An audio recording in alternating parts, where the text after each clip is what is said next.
दोस्तों, क्या आपको भी सपने में मरे हुए लोग दिखाई देते हैं? किसी को अपने मरे हुए पिताश्री सपने में दर्शन देते हैं तो किसी को अपनी मृत माता के दर्शन होते हैं। शायद आपने भी सपने में मृत परिजनों को अवश्य देखा होगा, लेकिन सुबह उठने के बाद आप उस सपने को दुर्लक्ष्य कर देते हैं। क्या अपने मन में कभी ऐसा विचार आया कि आपको ऐसा सपना क्यों दिखाई दिया? इस सपने का अर्थ क्या हो सकता है? लेकिन दोस्तों, क्या आप जानते हैं, सपने में मरे हुए परिजन दिखाई देने पर हमें महत्वपूर्ण संकेत भी मिलते हैं। सपने में मृत परिजन दिखाई देना कोई आम बात नहीं है। इसके पीछे गहरा रहस्य छिपा हुआ है, जिनका वर्णन हमारे पुराणों में किया गया है। आज हम आपको उन्हीं महत्वपूर्ण संकेतों के विषय में बताने जा रहे हैं, इसीलिए आप इस वीडियो को पूरा जरूर देखिए, क्योंकि आधा अधूरा ज्ञान घातक हो सकता है। आज की इस प्रस्तुति में हम आपको पितृपक्ष में सबसे अधिक सुनी जाने वाली एक ऐसी महान कथा सुनाने जा रहे हैं। इस कथा के माध्यम से आपको समझ में आ जाएगा कि सपने में मरे हुए लोग देखने का क्या अर्थ होता है। अगर सपने में मरे हुए लोग दिखाई देते हैं तो हमें बहुत ही महत्वपूर्ण संकेत मिलते हैं। दोस्तों, कथा को शुरू करने से पहले आप सभी से रिक्वेस्ट है कि आप इस वीडियो को लाइक जरूर करें और कमेंट में जय श्री कृष्ण अवश्य लिखें। तो चलिए आपको सुनाते हैं वह प्राचीन महान कथा। इस कथा को सुनने मात्र से ही पितरों की कृपा प्राप्त होती है। आइए सुनते हैं वह कथा। दोस्तों, एक बार देवर्षि नारद यमराज से मिलने के लिए यमलोक जाते हैं। यमराज देवर्षि नारद का बड़े प्रेम से आदर एवं सत्कार करते हैं और उन्हें प्रणाम करते हुए पूछने लगते हैं, हे देवर्षि, यमपुरी में आपका स्वागत है। आपके दर्शन से आज मैं धन्य हुआ और आपके चरण पड़ने से यमपुरी की शोभा बढ़ गई है। इस प्रकार से यमराज के द्वारा स्वागत किए जाने पर देवर्षि नारद प्रसन्न होते हैं और यमराज को भी प्रणाम करते हैं और कहते हैं, हे मृत्यु के देवता यमराज, आपको भी मेरा प्रणाम है। आपके आदर सत्कार से हम अत्यंत प्रसन्न हुए। फिर यमराज नारद जी से कहते हैं, हे देवर्षि, आज आपका यमलोक में आने का क्या प्रयोजन है? अवश्य ही कोई महत्वपूर्ण कार्य अथवा कोई महत्वपूर्ण समाचार लेकर आप आए होंगे, या फिर हमसे कोई भूल तो नहीं हुई है? कृपया बताइए, मैं आपकी क्या सेवा कर सकता हूं? तब देवर्षि नारद कहते हैं, हे धर्मराज, आप तो मृत्यु के तथा न्याय के देवता हैं। आप तीनों लोकों के सभी जीवित और मृत प्राणियों का लेखा जोखा रखते हैं। आपको समस्त चराचरों के भूत और भविष्य का भी ज्ञान है। इसीलिए मैं आपके पास कुछ शंका लेकर आया हूं, जिसे दूर करने की कृपा करे। फिर यमराज कहते हैं, हे देवर्षि, आप सत्य कहते हो। हम तीनों लोकों में निवास करने वाले सभी जीवित और मृत प्राणियों का लेखा जोखा अवश्य रखते हैं, किंतु आपके मन की बात जानना हमारे बस का नहीं है। आप तो तीनों लोकों की खबर रखते हैं। आप भगवान विष्णु के सबसे प्रिय भक्त हैं। आप समस्त शास्त्रों का भी ज्ञान रखते हैं, किंतु अगर आप मुझसे कुछ जानना चाहते हैं तो मैं अवश्य ही आपकी सहायता करूंगा। हे देवर्षि, आपकी जो भी शंका और प्रश्न है, आप निसंकोच पूछ सकते हैं। मैं अपने सामर्थ्य के अनुसार उनका जवाब देने का प्रयास अवश्य ही करूंगा। देवर्षि नारद कहते हैं, हे यमराज, मैं पृथ्वी लोक का भ्रमण करके आया हूं। मैंने पिशाच, प्रेत, कूष्मांड, वेताल, चुड़ैल, पिशाचिनी आदि प्रकार की कई विचित्र चीजें देखी हैं, जो जंगल में निवास करती है। इसके साथ ही मैंने देखा है, ये सभी दुष्ट शक्तियां मनुष्यों को परेशान करती है, उन्हें दुख देती है। इसका क्या कारण है?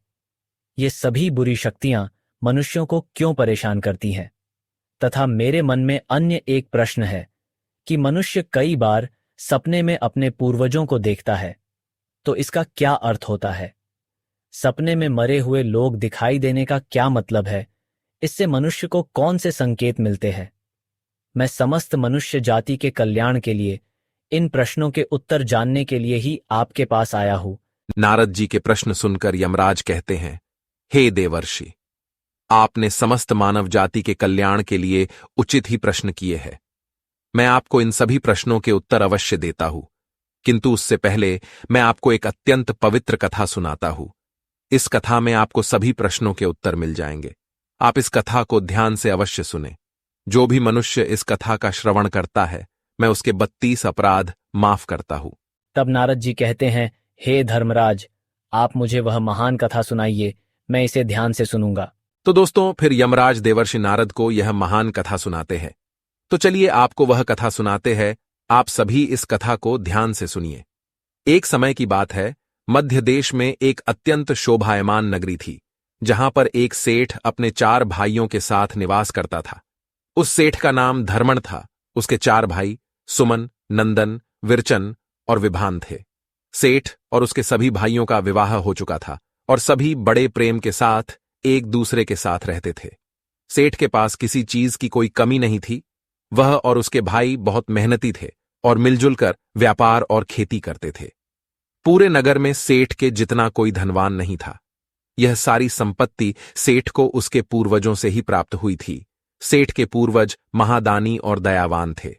वे सभी दान धर्म तथा अनेक प्रकार के यज्ञ, हवन आदि धार्मिक कार्य किया करते थे। किंतु सेठ कंजूस स्वभाव का था और उसके अंदर पूर्वजों के लक्षण नहीं थे। सेठ न दान धर्म करता और न ही यज्ञ तथा हवन आदि कार्य करता था। सेठ ने धन तो बहुत इकट्ठा किया था, किंतु उसने कभी अपने धन का सदुपयोग नहीं किया। उसने कभी किसी को फूटी कौड़ी भी दान में नहीं दी और ना ही उसने कभी दूसरों को भोजन कराया। सेठ के पूर्वज तो मंदिरों में भंडारा दिया करते थे, गरीबों को वस्त्र तथा अन्न का दान किया करते थे, लेकिन सेठ ने अपने पूर्वजों का कभी अनुसरण नहीं किया। वह हमेशा ही धन कमाने में और धन का संचय करने में लगा रहता था, जिससे उसके पास बहुत सारी धन संपत्ति तो हो गई, लेकिन उसके पूर्वज उससे बहुत दुखी और नाराज हो गए। फिर पितृपक्ष आया। पितृपक्ष में सभी पूर्वज अपने पुत्रों के द्वारा श्राद्ध और तर्पण की अपेक्षा कर रहे थे, किंतु उनके किसी भी पुत्र ने अपने पूर्वजों के लिए न श्राद्ध किया और न ही तर्पण किया। उन्होंने न दान धर्म किया और न ही किसी भूखे प्राणी को भोजन कराया। अपने पुत्रों को ऐसी दुष्टता देखकर सभी पितृगण अत्यंत दुखी हुए। सेठ के पूर्वजों को अपने पुत्र का व्यवहार ठीक नहीं लगता था। इसी कारण से वे पितृलोक में भी दुखी ही रहा करते थे। धन कमाने के लालच में सेठ इतना उन्मत्त हो गया कि वह अपने पूर्वजों को भी भूल गया और उसने अपने पूर्वजों का श्राद्ध तथा तर्पण आदि कार्य करना भी बंद कर दिया, जिससे उसके पूर्वजों की आत्मा की तृप्ति नहीं होती थी। वे अपने पुत्र के ऐसे व्यवहार से दुखी रहने लगे। फिर एक दिन उस सेठ के पूर्वज चर्चा करते हैं। वे एक दूसरे से कहने लगते हैं, हमारा बड़ा ही दुर्भाग्य है जो हमारे कुल में इतने स्वार्थी और लालची पुत्रों का जन्म हुआ है। हमारे पुत्र न हमारे लिए श्राद्ध करते हैं और न ही दान धर्म करते हैं। हमारे पुत्रों के कुकर्मों के कारण हमारा पतन हो रहा है। इस प्रकार से विचार करके वे सभी पितृ अपने पुत्रों से मिलने के लिए जाने के विषय में सोचने लगते हैं और कहते हैं, हमें यमराज के पास जाना चाहिए। अब वे ही हमारी इस समस्या का समाधान कर सकते हैं। हम सभी यमराज के पास जाकर उनसे हमारे पुत्रों को मिलने के लिए जाने की अनुमति मांगेंगे। फिर सभी पितृगण आकाश मार्ग से उड़ते हुए पितृलोक से यमलोक में यमराज के पास जाते हैं। वहां पर जाकर वे सभी यमराज को नमस्कार करते हैं। पितृगणों को यमपुरी में आया हुआ देखकर यमराज भी उनका स्वागत करते हैं और उनके आने का कारण पूछते हैं। तब सभी पितृ हाथ जोड़कर अपना दुख बताने लगते हैं। वे सभी पितृ यमराज से कहते हैं, हे धर्मराज, हमारे पुत्रों की मति भ्रष्ट हो गई है। हमारे पुत्र न दान करते हैं और न श्राद्ध और तर्पण करते हैं। उनके अशुभ आचरण से हमारा पतन हो रहा है। वे कभी दान धर्म नहीं करते हैं, जिस कारण से हमारी संतुष्टि नहीं हो रही है। कृपया आप हमें हमारे पुत्रों से मिलने के लिए एक बार जाने दे। हम हमारे पुत्रों को समझाकर लौट आएंगे। उन्हें शास्त्रों का ज्ञान देकर फिर से यमलोक लौट आएंगे। तब यमराज ने उन्हें आज्ञा देते हुए कहा, हे महात्माओं, तुम अपने पुत्र को मिलने के लिए तो नहीं जा सकते, किंतु तुम अपने पुत्र को स्वप्न के माध्यम से संकेत अवश्य दे सकते हो। इसीलिए आप सभी अपने पुत्रों को उनके सपने में जाकर संकेत देकर उन्हें अपना दुख समझा सकते हैं। फिर वे सभी पितृ इस बात पर सहमत हो जाते हैं और एक एक करके अपने सभी पुत्रों के सपनों में जाकर उन्हें दर्शन देते हैं।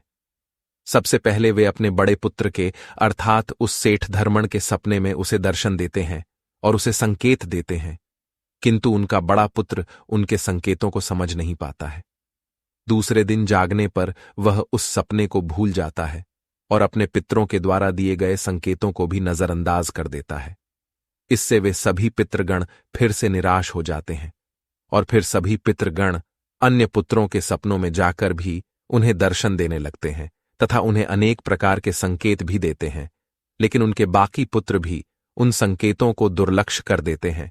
कोई भी अपने पूर्वजों के द्वारा बताए हुए संकेतों को समझ नहीं पाता है, जिससे सभी पितृगण अत्यंत दुखी और नाराज हो जाते हैं।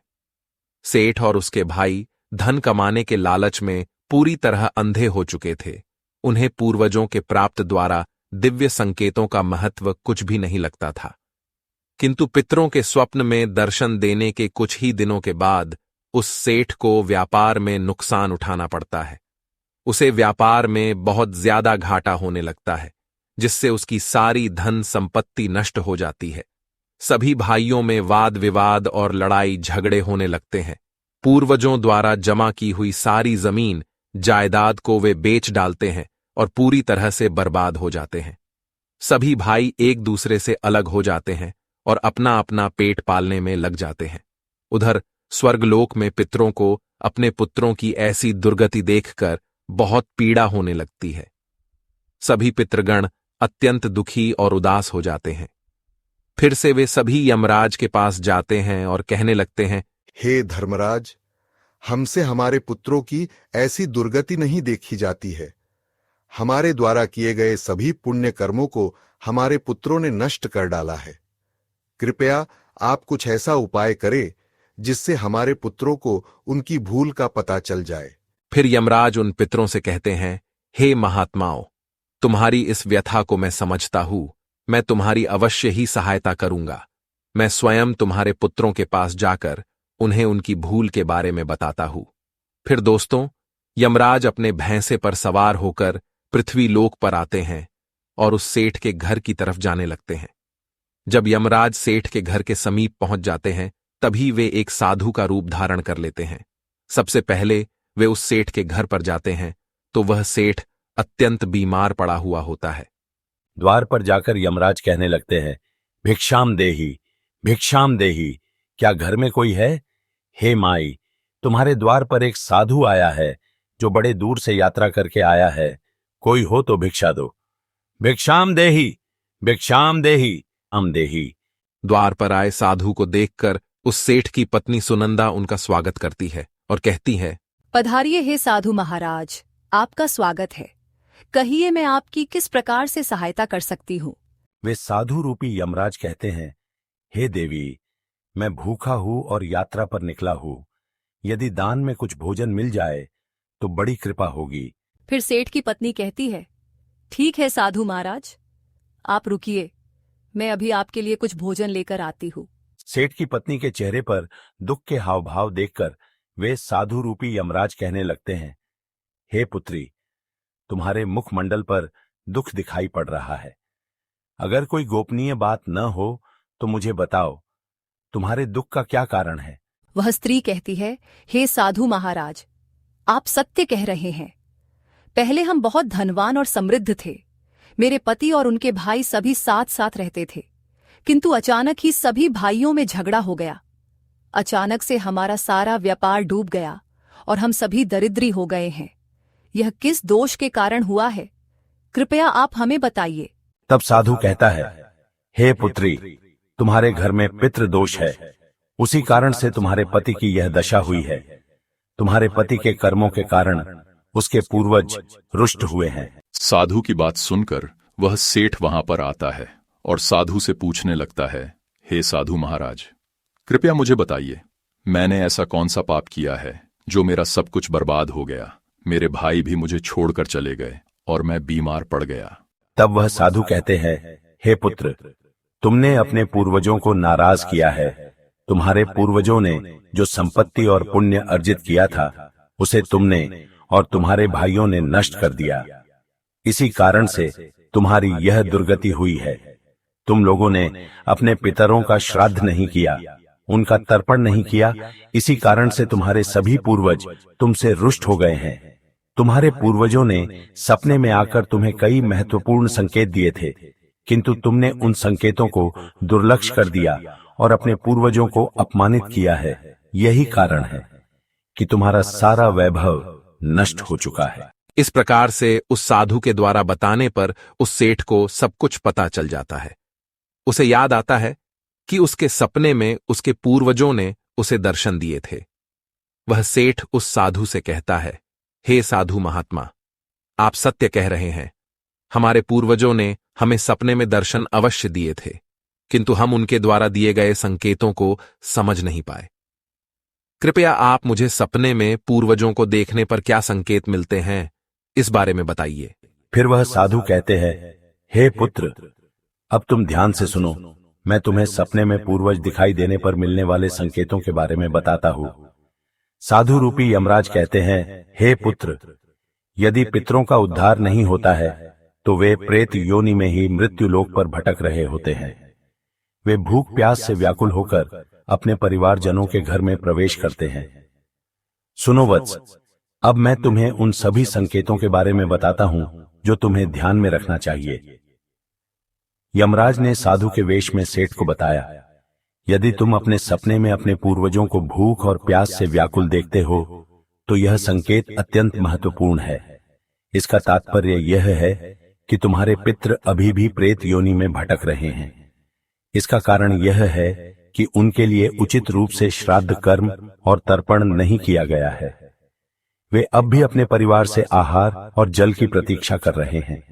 यह स्थिति तब उत्पन्न होती है जब पूर्वजों का तर्पण समय पर नहीं किया जाता या जब श्राद्ध की प्रक्रिया को पूरी श्रद्धा से नहीं निभाया जाता। तुम्हारे पूर्वज स्वप्न के माध्यम से अपनी पीड़ा व्यक्त कर रहे हैं ताकि तुम उनकी स्थिति को समझो और उनके लिए आवश्यक धार्मिक अनुष्ठान कर सको। इस समस्या का समाधान यही है कि अपने पितरों के लिए विधि पूर्वक श्राद्ध कर्म और तर्पण किया जाए। सेठ को और स्पष्ट करते हुए यमराज बोले, अगर तुम्हें अपने सपने में मृत पूर्वज जंजीरों में बंधे हुए दिखाई देते हैं तो यह अत्यंत चिंता का विषय है। यह संकेत इस बात का प्रतीक है कि तुम्हारे पितृ किसी बंधन में हैं और उन्हें मुक्ति नहीं मिल पाई है। यह स्थिति तब उत्पन्न होती है जब उनके श्राद्ध या तर्पण समय पर नहीं किए जाते या उनके लिए आवश्यक धार्मिक कृत्य अधूरे रहते हैं।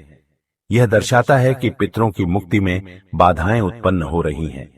इस समस्या का समाधान भी यही है कि तुम दान, श्राद्ध और तर्पण का आयोजन करो ताकि पितरों की आत्मा को शांति मिल सके और वे अपने बंधनों से मुक्त हो सकें। यमराज ने गंभीरता से कहा, अगर तुम्हारे पूर्वज सपने में मैले और फटे पुराने वस्त्र पहने हुए दिखाई दें तो यह अत्यंत अशुभ संकेत है।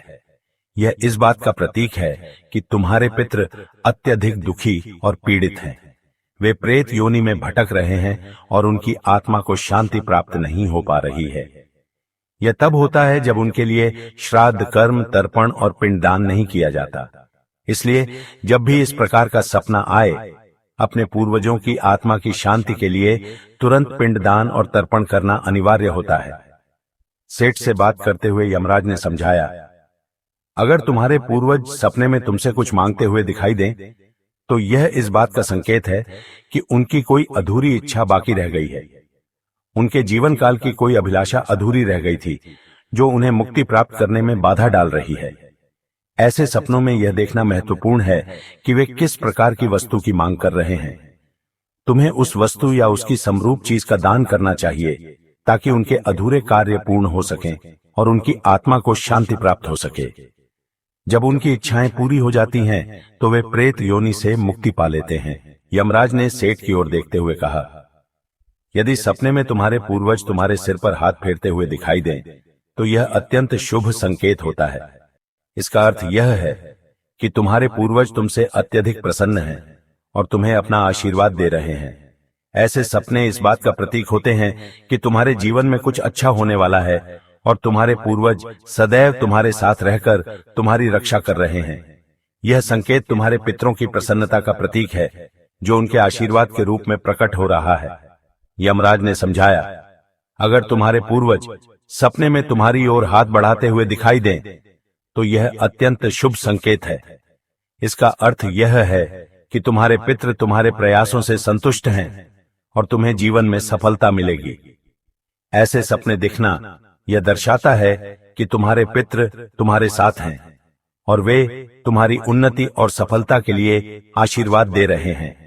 इस प्रकार के सपने आने पर तुम्हें यह सुनिश्चित करना चाहिए कि तुम सही मार्ग पर चल रहे हो। यमराज ने चिंतित स्वर में कहा, यदि सपने में तुम्हारे पूर्वज अचानक अदृश्य हो जाते हैं तो यह एक अशुभ संकेत होता है। इसका अर्थ है कि तुम्हारे जीवन में कोई संकट आने वाला है और तुम्हें सावधान हो जाना चाहिए। यह सपने इस बात का सूचक है कि निकट भविष्य में कोई बड़ी कठिनाई तुम्हारे सामने आ सकती है। ऐसे सपनों से यह सीख मिलती है कि हमें मानसिक और आध्यात्मिक रूप से किसी भी आने वाले कष्ट के लिए तैयार रहना चाहिए। सेठ को और अधिक गंभीर होते हुए यमराज बोले, अगर सपने में तुम्हारे पूर्वज क्रोधित अवस्था में दिखाई दें तो यह इस बात का संकेत है कि वे तुमसे नाराज हैं। इसका अर्थ यह है कि तुम कोई ऐसा कार्य कर रहे हो जो उन्हें पसंद नहीं है और वे चाहते हैं कि तुम उस कार्य को बंद कर दो। यह एक चेतावनी है कि तुम्हारे कर्मों में कोई कमी है और तुम्हें अपने मार्ग पर विचार करना चाहिए। इस प्रकार का सपना आने पर तुम्हें अपने कार्यों की समीक्षा करनी चाहिए और सही मार्ग पर चलने का प्रयास करना चाहिए। यमराज ने दुख भरे स्वर में कहा, अगर तुम अपने सपने में अपने पूर्वजों को रोते हुए देखो तो यह अत्यंत अशुभ संकेत है। यह इस बात का प्रतीक है कि तुम्हारे जीवन में कोई बड़ा संकट आने वाला है और तुम्हारे पूर्वज उस संकट से बहुत दुखी हैं।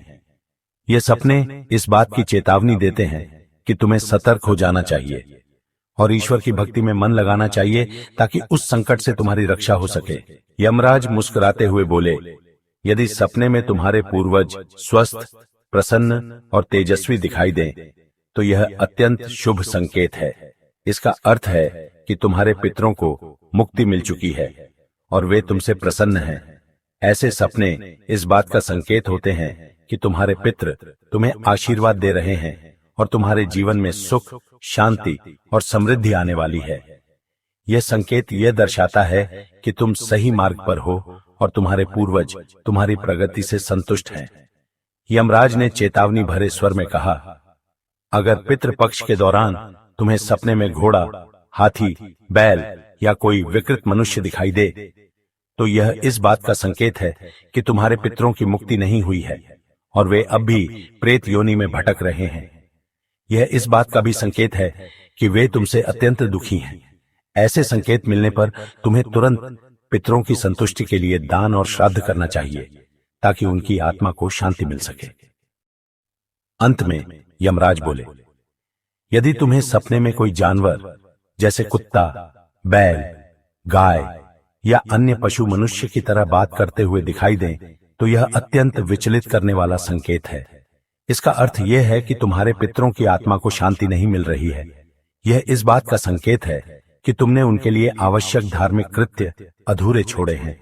इस स्थिति में तुम्हें तर्पण, पिंडदान या अन्य धार्मिक अनुष्ठान करके अपने पितरों की आत्मा की शांति के लिए प्रार्थना करनी चाहिए।